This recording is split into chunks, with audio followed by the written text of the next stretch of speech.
미생물까지 모든 주님의 피조물이 주의 말씀에 순종하고 살아가지만 오직 인간만이 하나님을 반역하고 말씀에 순종하지 못하고 살아갑니다. 하나님, 이 시간 들려준 말씀 순종함으로 말미암아 우리가 주님의 아름다운 삶을 이루어나가게 도와주셔서 하나님, 우리 가운데 모든 죄악을 제거하시고 인간의 욕망을 제거하시고 주의 말씀을 듣고 순종하게 도와주옵소서. 예수님 이름으로 기도합니다. 아멘. 우리 국민의 70%는 자기가 원하지 않는 세상에 살고 있습니다. 왜냐하면 이제 대통령 말기가 되니까 대통령 지지도가 30% 수준이거든요. 그리고 70%는 이 대통령이 다스리는 것이 원하지 않는다는 것이잖아요. 수요일날 대통령 선거가 끝나면 우리 국민의 60%는 자기가 원하지 않는 나라에 살게 됩니다. 왜냐하면 지금 당선권에 든 사람들이 40%니까 60%는 투표해도 자기가 원하지 않는 대통령이 다스리는 세상에 살게 되는 것입니다. 그래서 우리가 이 세상에서 내가 원하는 세상에서 내가 원하는 대로 돌아가는 세상에서 사는 것이 사실상 거의 불가능합니다. 왜냐하면 이게 노력하냐고 되는 것이 아닙니다. 내가 원하는 세상을 내가 원하는 그 세상이 돌아갈 수 있도록 아무도 할 수 없는 것입니다. 그래서 이제 사람들이 헛된 노력을 합니다. 내가 원하는 세상을 되게 만들려고. 그래서 요즘 이제 그 선거철이 가까워지니까 사람들이 막 이쪽 저쪽 편이 나눠져서 이렇게 살아가는 모습을 보게 됩니다. 그래서 예수 믿는 사람들도 보면은 자기가 그 지지하는 사람이 다르면 서로 이렇게 막 혐오하는 사람이 너무 많아요. 싸우는 사람도 있고 그런 것을 보게 됩니다. 그런데 우리가 그 사실은 대통령이 출마해서 나온다는 거는 이미 그 선거관리위원회에서 검증이 끝난 거예요. 이 사람은 대통령 나서도 법적으로 문제가 없는 사람이다. 우리 각자가 생각해보고 판단해보고 아 이분이면 좋겠다 하고 찍으면 되는 거예요. 이거는 자기 성향이 좀 그렇죠. 그런데 어떤 사람은 사과를 좋아하고 어떤 사람은 배를 좋아하잖아요. 근데 사과를 좋아하는 사람이 나는 사과를 좋아하는데 왜 너는 배를 좋아하냐? 나하고 똑같이 사과를 좋아해야지. 이거하고 똑같은 거예요. 왜 나는 이 사람을 지지해 너는 그 사람을 지지하지 않냐? 똑같은 겁니다. 그렇죠? 그래서 우리가 이제 막 SNS 같은 데 보면 자기가 지지하는 사람들의 유리한 것을 막 올려보내잖아요. 단체 카톡 같은데. 그 사실은요, 받는 사람에게 인격을 모독한 거예요. 왜냐하면 18세가 되면 선거권을 주잖아요. 왜 18세가 되면 선거권을 줍니까? 18세가 되면 스스로 본인이 판단해서 어떤 사람이 대통령이 됐으면 좋겠다. 이거를 판단하는 능력이 있기 때문에 18세 되면 그 선거권을 주는 거거든요. 그러니까 모든 18세 이상 국민들은 뭐 특별한 사람 죄하고는 다 자기 판단과 자기 능력으로 누구를 내가 뽑을 것인가를 선택할 수 있는 능력이 다 있죠. 그런데 거기다가 자기가 선호한 사람 이게 이제 유리한 것을 막 보내주는 거는요. 상대방도 모욕해요. 당신은 스스로 판단할 수 있는 능력이 없으니까 내가 판단하도록 도와줄 테니 이거 받고 내가 찍는 사람 당신도 같이 찍어달라고 그러는 건데 그래서 여러분 우리가 이렇게 함부로 SNS에 어떤 사람에 대한 그 유리하거나 불리한 정보를 남에게 주는 것도 아니에요. 그거. 그 사람은 모독하는 거예요. 너는 선거를 해서 판단할 기능이 없으니까 내가 도와줄게. 그렇게 하는 거잖아요. 그런데 이게 너무 심하죠. 그래서 우리 예수 믿는 사람들도 보면요. 이것 때문에 막 이렇게 교인들 서로 친하지 못하는 것을 보게 됩니다. 그래서 보면 예수님보다도 어떤 정당이 더 크고 어떤 대통령 후보가 예수님보다 큰 거예요. 예수님께서 우리를 표로 값주시고 하나님의 자녀와 형제 자매로 삼아주셨잖아요. 근데 이것 때문에 사람들이 서로 혐오하기도 하고 그냥 서로 막 이것 때문에 싸우기도 하고 미워하기도 막 그랬잖아요. 그래서 왜 그렇게 되는 건가? 우리가 어떤 대통령을 후보자를 예수님보다 크게 여기기 때문에 그렇습니다. 우리 그리스도 안에서 하나님의 자녀가 다 중요한 거지. 누가 대통령이 되는 거는 그거는 하나님의 손에 전적으로 달려있는 것입니다. 그래서 우리가 이렇게 어떤 사람을 지지하는 것 때문에 서로 이렇게 혐오하고 다투는 것, 이거 그 안에 들여다보면 사실은 그 안에 영적인 문제가 들어있고 또 그 안에 죄악이 들어있는 겁니다. 왜냐하면 그 안에 무슨 생각이 들어있냐 그러면 이 세상을 내가 원하는 세상으로 만들어야겠다는 거기에 의지가 들어있는 겁니다. 그렇잖아요, 그렇죠? 저 사람을 대통령으로 만들어서 내가 원하는 세상을 만들겠다. 그래서 내가 싫어하는 사람들을 싹 쓸어버리고 또 내가 싫어하는 사람들은 막 감옥도 보내고 그랬으면 죽으라겠다. 그러기 때문에 우리 생각하는 거잖아요. 그게 뭐가 아니냐? 내가 원하는 대로 세상을 만들고자 하는 우리의 그 안에 욕망이 있는 거예요. 그런데 이게 성경에서 하나님께 대한 반영을 주는 죄입니다. 왜냐하면 우리가 하나님에 대해서 성경이 가장 중요한 것이 하나님의 절대 주권이 가장 중요합니다. 절대 주권. 성경은 창세기부터 요한계시록까지 하나님의 절대 주권에 대한 신학이 흐르고 있습니다. 절대 주권이 뭐냐면 이 세상에서 우주 만물 가운데 일어나는 모든 일들은 하나님의 간섭 없이 하나님 허락 없이 지나도 일어날 일은 아무것도 없다.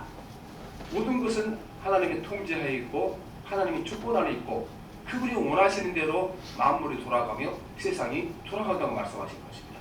어디에 대통령이 세워주는 것도 나라가 망하는 것도 다 그 뒤에 전능하신 하나님의 손이 있다. 이게 우리가 하나님의 절대 주권이라고 말씀하십니다. 절대 주권이라는 좀 어렵죠, 그렇죠? 그래서 이거를 예레미야 선지자는요 하나님의 절대 주권을 쉽게 설명을 했습니다. 비유를 들어서 그래서 우리가 하나님의 절대 주권을 뭐라고 말씀하냐면 예레미야 선지자는 예레미야 18장 6절에 보면 여호와의 말씀이니라 이스라엘 족속아 이 토기장이가 하는 것 같이 내가 능히 너희에게 행하지 못하겠느냐. 이스라엘 족속아 진흙이 토기장이의 손에 있음 같이 너희가 내 손에 있느니라. 이게 하나님의 주권을 설명하는 가장 좋은 방법입니다. 세상의 모든 것은 하나님의 손에 들어있는 흙과 같다. 토기장이는 자기 손에 주어진 흙을 통하여 자기가 원하는 대로 만든다. 그런데 토기장의 손에 쥐어진 흙이 토기장에게 왜 당신이 나를 이렇게 만드냐. 나는 꽃병이 돼서 꽃이 꽂히고 싶은데 왜 나를 간장봉지로 만들었느냐. 이렇게 아무도 항의하지 못한 겁니다. 왜냐하면 토기장이에게 절대 주권이 있죠. 토기장의 손에 들어간 흙에 대해서 절대 주권은 누구한테 있습니까? 토기장이 있는 겁니다. 토기장의 손에 들어간 흙은 어떤 반응도 못합니다. 절대 주권이 하나님께 있기 때문에. 그래서 예레미야 선지자는 말하기를 세상의 모든 것은 하나님의 절대 주권 아닙니다. 인간이 하나님 하신 일에 대하여 턱을 다르거나 불평을 하거나 원망할 수는 없는 일이라 말씀하십니다. 그리고 사도 바울도 똑같이 하나님의 절대 주권을 설명하시는데 로마서 9장 21절에 보면 토기장이가 진흙 한 덩이로 하나는 귀히 쓸 그릇을 하나는 천이 쓸 것을 만들 권한이 없겠느냐. 토기장이가 어떤 똑같은 흙을 가지고 그 흙으로 요광을 만들 수 있는 것이고 또 뭐 귀족들 집안에 귀중품을 넣는 그런 접시를 만들 수 있는 것이고 다 만들 수 있는 건데 토기장이 권한이 있는 거다. 하나님께서도 이 땅에 모든 그 주인 되신 하나님이시기 때문에 그분이 원하시는 대로 모든 것을 이루어갈 수 있는 권세와 능력이 그분 앞에 있다 이렇게 말씀하고 계시는 것입니다. 그래서 우리가 보면 이렇게 세상을 내가 원하는 대로 만들어야겠다. 또 내가 원하는 대로 돌아가게 만들어야겠다. 여기는요 인간의 교만이 들어있고 또 하나님의 절대 주권을 인정하지 않는 불신앙이 들어있게 되는 겁니다.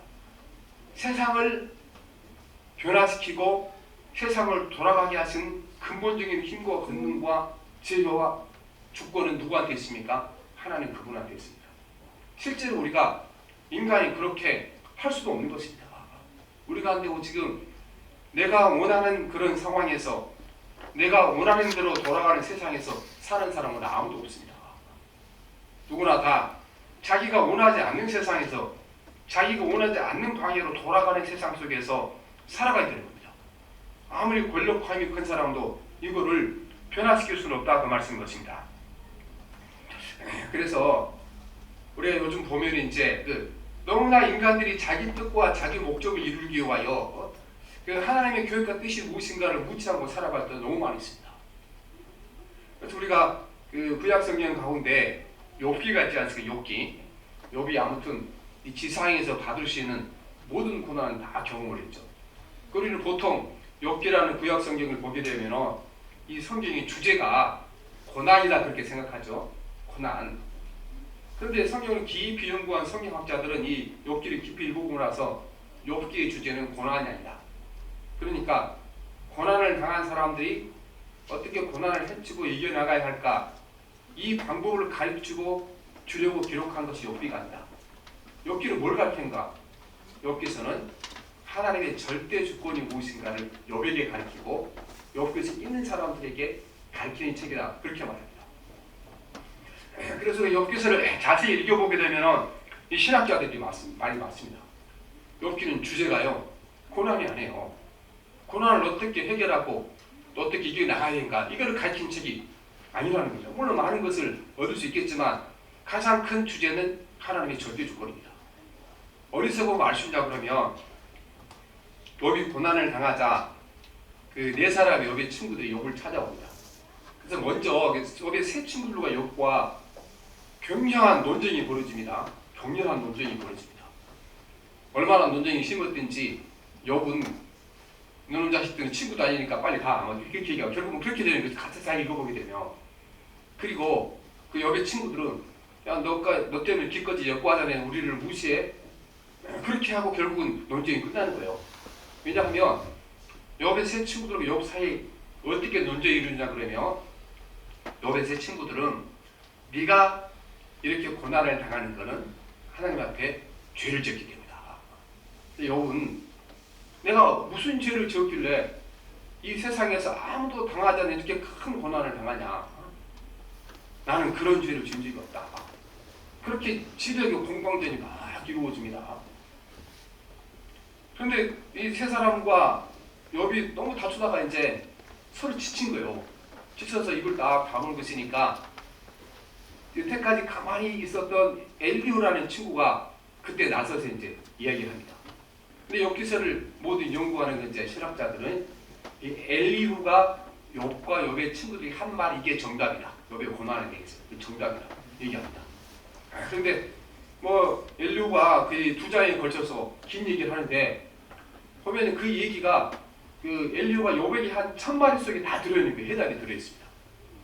근데 엘리후가 욥에게 뭐라고 대답하냐 그러면 욥기 33장 12절에 보면 내가 그대에게 대답하리라. 이 말에 그대가 의롭지 못하니 하나님은 사람보다 크십니다. 이게 대답이에요. 하나님은 사람보다 크시다. 이게 욥의 고난에 대한 원인이고 욥의 고난에 대한 목적이 이 안에 들어있는 겁니다. 하나님은 사람보다 크시다. 결국 이게 뭡니까? 너는 하나님의 절대 주권을 인정하라. 네가 하나님 하신 일에 대한 무슨 토를 다루고 하나님 하신 따질 게 뭐냐? 그리하지 못한다.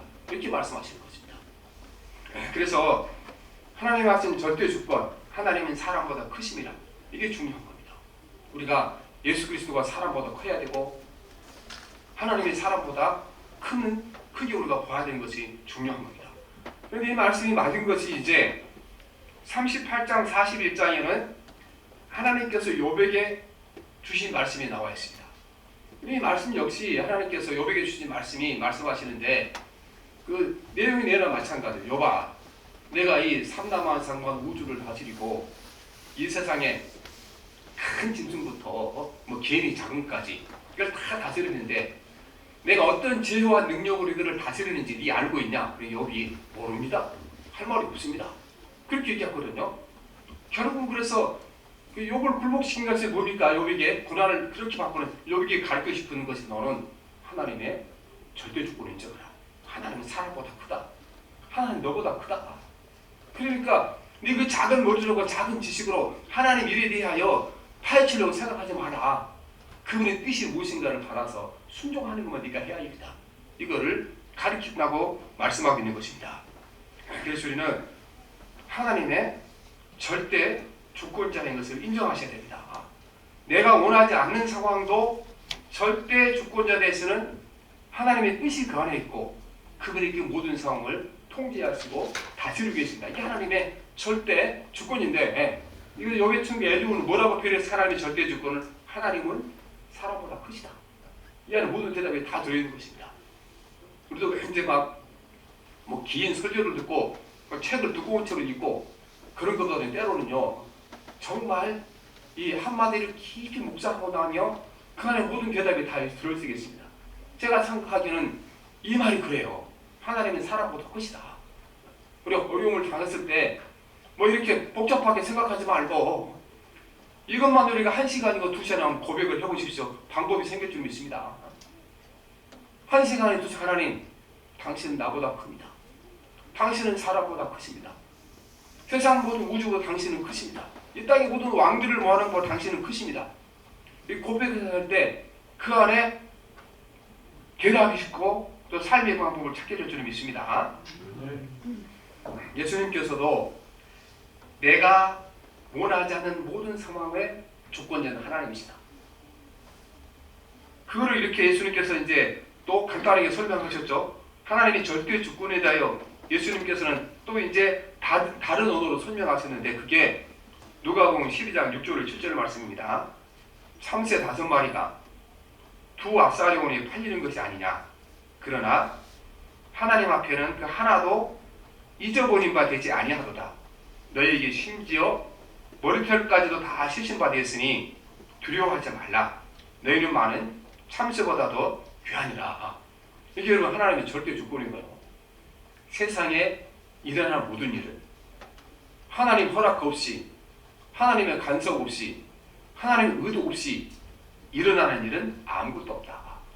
그 뒤에는 모두 다 절대 주권자이신 하나님의 능력과 하나님의 지혜와 하나님의 권세가 그 안에 들어있다 이렇게 말씀을 하고 계시는 것입니다. 그래서 구약성경에 보면 사실은 나쁜 지도자가 세워주는 것도 그 안에 하나님의 뜻이 있다고 말씀합니다. 우리가 구약성경에서 유명한 그 기드온이 있잖아요. 기드온의 삽배용사. 그 아들 아비멜렉이 나중에 왕이 됐어요. 자기 아버지는 당신이 왕이 됐어요 그랬는데 나는 왕이 안 된다 거부했는데 기드온의 아들 아비멜렉은 자기 형제들을 다 죽이고 왕이 됐거든요. 성경에 보면 하나님께서 왜 기드온이 왕이 돼도 이렇게 놔두셨는가? 자기 그 세겜 사람들이 자기 외갓집 사람들이거든요. 이 세겜 사람들이 이 아비멜렉을 왕으로 삼았어요. 그러니까 하나님께서 이 아비멜렉을 통하여 세겜 사람들을 징벌하기 위해 아비멜렉을 왕으로 삼았기 위해 말씀하신 것입니다. 그래서 우리가 때로는 하나님께서 우리에게 악한 왕도 세울 목적이 있다 이걸 우리에게 말씀하게 된 것입니다. 그런데 중요한 것은 그래서 세상이 내가 원하는 대로 돌아가는가 아니로 돌아가는가 이게 중요하지 않습니다. 왜냐하면 이건 인간이 불가능합니다. 세상을 내가 원하는 대로 돌아가게 하는 거 세상을 내가 원하는 세상으로 만드는 거 이거 불가능합니다. 이거는 하나님의 절대 주권에 속한 것입니다. 그분이 하지 않으면 아무도 못하는 겁니다. 사람들이 자기가 원하는 세상을 만들려고 여러 번 노력해는 다 실패한 것입니다. 요즘도 우리가 보잖아요. 그렇죠? 그래서 지금 러시아의 푸틴이 지금 우크라이나에다가 자기가 원하는 사람들 대통령을 세워서 자기가 원하는 대로 우크라이나가 돌아가게 하려고 한 거잖아요. 세계 그 군사 제2대국인데 모든 사람들이 가면은 다 3일 만에 끝장날까 했는데 푸틴 지 마음대로 안 되는 거잖아요. 그렇죠?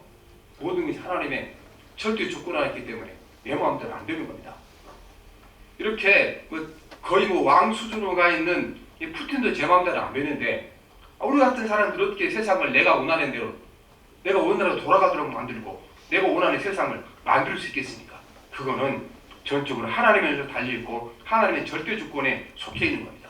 우리가 해야 할 일이 뭔가 내 마음대로 안 되는 세상 속에서 내 마음대로 돌아가는 세상 속에서 하나님이 뜻대로 그 세상을 살아내는 것만이 우리가 해야 할 일인 겁니다.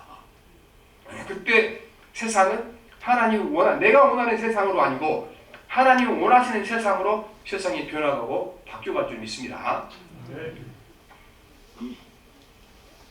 우리는 먼저 예수님 자신이 원하지 않으셨던 상황 속에서, 원하지 않게 돌아가는 세상 속에서 사셨다는 것을 우리가 기억하셔야 되는 것입니다.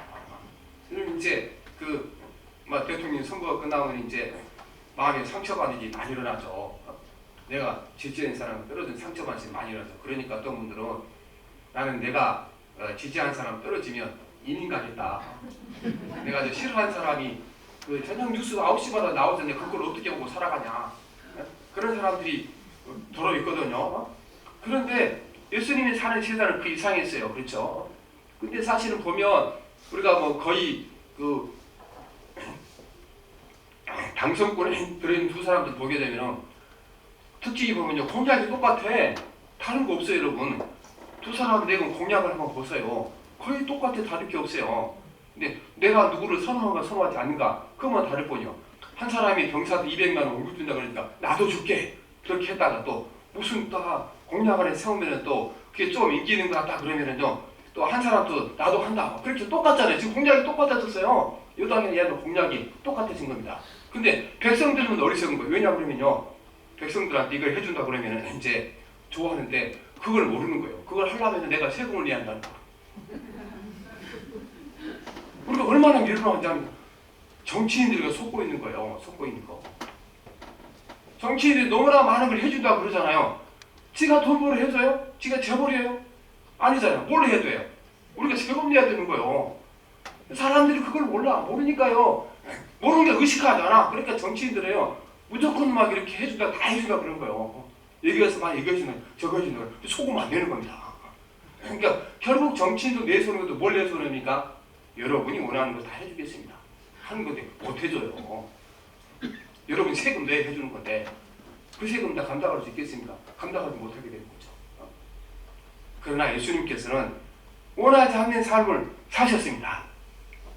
첫째는요, 예수님이 사셨던 나라의 주권을 이뤘습니다. 식민지 상태였습니다. 로마의 식민지 상태였습니다. 근데 이렇게 예수님께서 이렇게 로마의 식민지 상태된 그 나라를 찾으려고 노력하지 않았습니다. 왜냐하면 로마를 세우셔서 세계를 지배하게 하신 것은 하나님의 절대 주권에 속한 일이기 때문에 예수님께서 로마의 정권을 무너뜨리려고 하지 않은 겁니다. 그래서 가룟 유다와 예수님의 다른 점이 이거죠. 가룟 유다는 그 열심당이라고 그러죠. 열심당이 무력을 써서 로마의 정권을 무너뜨리고 유대 나라에 독립하게 했다. 이게 열심당의 이제 그 사람들의 당의 이제 생각이거든요. 그래서 사실은 이 유다가 예수님께서 그 인기, 그 능력, 지혜 이거를 이용해서 로마 사람들을 몰아내고 독립을 하기 위해 예수님 앞에 나와서 제자 노릇하고 살아갔던 겁니다. 안 되니까 예수님은 나중에 해결했죠. 그리고 예수님이 사실 때 유대 나라를 누가 다스렸습니까? 헤롯이 다스렸잖아요. 헤롯이요 이스라엘 유대인이 아니었어요. 이두메 사람, 우리나라로 지금 일본 사람이요. 그러니까 우리 대한민국 와서 일본 사람이 대통령 하는 거 똑같은 거예요. 이게 예수님이 그런 나라에 사셨어요.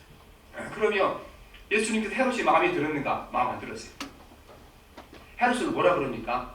저 여우에게 가서 말하라. 간사하고 못된 여우라고 말씀하셨는데, 그런데 예수님께서요 그 여우 같은 헤롯을 끌어내기 위해 아무것도 하지 않았습니다. 왜냐하면 그분은 하나님의 절대 주권을 믿었습니다. 로마의 황제를 세운 것도 헤롯을 세운 것도 저절로 된 것이 아니고 그 뒤에 전능하신 하나님의 손의 사실을 믿은 겁니다. 예수님이 사실 때 빌라도가 살았잖아요. 빌라도. 예수님께서 재판 받을 때 빌라도에게 분명히 말씀합니다. 내가 너를 살릴 권세도 있고 죽을 권세도 있고. 예수님이 뭐라고 말합니까? 하늘 아버지께서 너에게 주지 않았으며 너는 아무 권세가 없는 자다 말씀하죠. 그러니까 보면 예수님이 하나님의 절대 주권에 대한 생각이 뚜렷한 겁니다. 그래서 세상을 바꾸는 일은 누가 하는 건가? 그건 하나님 그분이 하실 일이지 내가 할 일이 아닙니다. 예수님은 세상을 뒤집고자 하시면 뒤집을 수 있는 능력이 충분히 있었습니다. 그렇죠?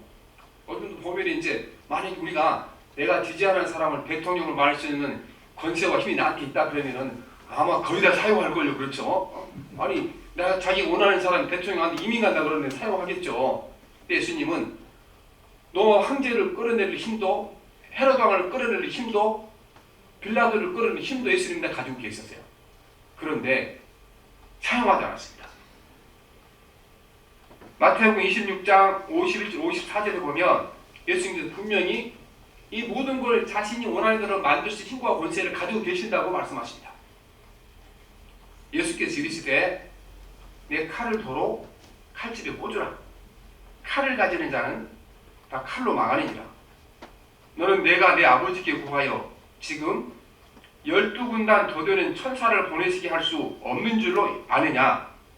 내가 만일 그렇게 하면 이런 일이 있으리라 한 성경이 어떻게 이루어지겠느냐 하시더라 말씀하십니다. 예수님이 뭐라고 말씀하십니까? 하늘의 군대를 불러낼 수 있는 권세가 나한테 있다. 로마 황제가 하늘의 군대를 어떻게 당해요? 헤롯이 어떻게 당합니까? 빌라도가 어떻게 당합니까? 그러나 주님께서 하늘의 군대를 불러내리셔서 세상을 예수님 원하는 세상으로 만들려 하지 않았습니다. 예수님께서 원하시는 돌아가도록 만들려 하지 않았습니다. 그거는 누구에 속한 거니까? 그거는 하나님의 절대 주권에 속한 일인 것입니다. 그러면 이 원하지 않는 세상에서 예수님께서 뭘 하셨습니까? 원하지 않는 세상에서 살아갈 예수님께서 하신 일은 그 속에서 하나님의 뜻대로 삶을 살아가는 것이 예수님의 삶의 목표였고 신앙의 목표였던 것입니다. 우리도 마찬가지입니다. 우리도 세상을 바꾸는 것이 여러분 우리가 해야 할 일입니다. 그거 못하는 겁니다. 세상이 내가 원하는 대로 돌아가도록 만드는 것도 내 해야 할 일이 아닌 것입니다. 물론 큰 것도 있겠지만 우리 개인적으로 봤을 때 우리 개인의 삶 하나하나도 내가 원하는 사람을 원하는 대로 살지 못합니다. 내가 원하는 대로 세상이 돌아가주지 않습니다. 그런데 우리는 이 내가 원하지 않는 세상을 내가 원하는 세상으로 만들려고 하는 너무 많은 시간과 정력과 모든 걸 투자합니다. 세상에 내가 원하는 대로 돌아가도록 만들려 너무 많은 걸 투자합니다. 주님께서 우리에게 그렇게 하지 말라고 가르치고 계시는 것입니다. 원하지 않는 세상을 바꾸는 것은 하나님 그분이 하신 일이고 우리 뭘 해야 됩니까? 원하지 않는 세상 속에서 그분의 뜻이 무엇인가를 분별하고 그분 뜻대로 내 인생을 하루하루 차근차근 주어진 상황마다 주의 뜻에 맞게 우리 삶을 살아가는 것이 이것이 우리가 세상에서 살 일이고 우리에게 명령하신 말씀인 것입니다.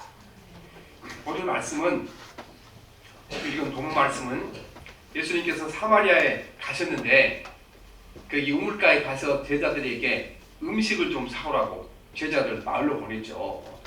그 사이에 그 사마리아에서 여인 한 사람이 나와서 남편이 여섯이었던 사람이 남들이 다 이제 낮잠 자리에 나와서 주님과 대화를 나누고 있었는데 이때 마을로 음식을 얻으러 갔던 제자들이 돌아왔습니다. 그렇게 예수님께 와서 예수님 음식을 잡수세요. 그리고 예수님 목숨을 떼서 드렸더니 예수님 엉뚱한 말씀하신 거예요. 나는 벌써 점심 먹었다. 너희들이나 먹어라. 그렇게 한 겁니다.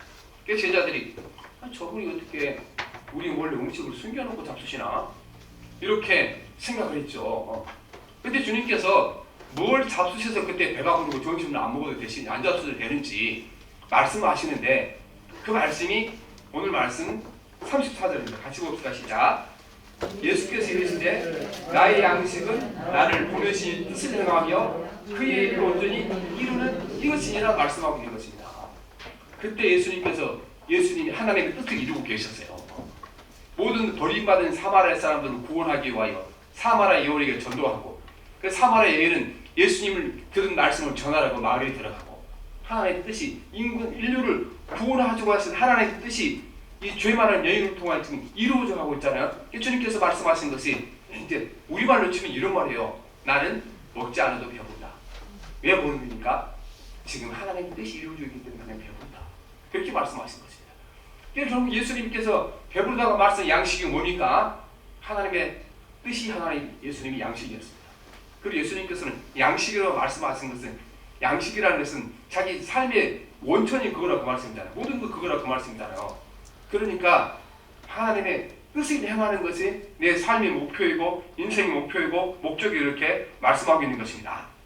또 한편으로는 예수님의 관심은 세상에 있는 것이 아니고 하나님께 있었다. 그리고 예수님의 관심은 세상을 바꾸고 세상을 내가 원하는 대로 바꾸고 내가 원하는 대로 세상에 돌아가도록 만드는 것이 목적이 아니었고 뭔가 내가 원하지 않는 세상에서 내가 원하지 않는 방향으로 돌아가는 세상 속에서 나는 그 안에서 아버지의 뜻을 이루는 것이 내 뜻이다. 이렇게 우리가 말씀하고 있는 것입니다. 이래서 우리가 이제 예수님과 차이가 난 거죠. 우리는 다들 지금 뭘 목적으로 살아갑니까? 저나 여러분이나 지금 다 우리 생각 속에 마음 가운데 품고 있는 게 뭡니까? 세상이 내가 좀 원하는 대로 됐으면 좋겠다. 내가 원하는 대로 돌아갔으면 좋겠다. 다 거기에 목적으로 두고 있잖아요. 근데 그거 우리 마음대로 되니까 안 되니까 안 되는 거라니까요. 그건 누구에게 속한 겁니까? 하나님의 절대 주권에 속한 겁니까?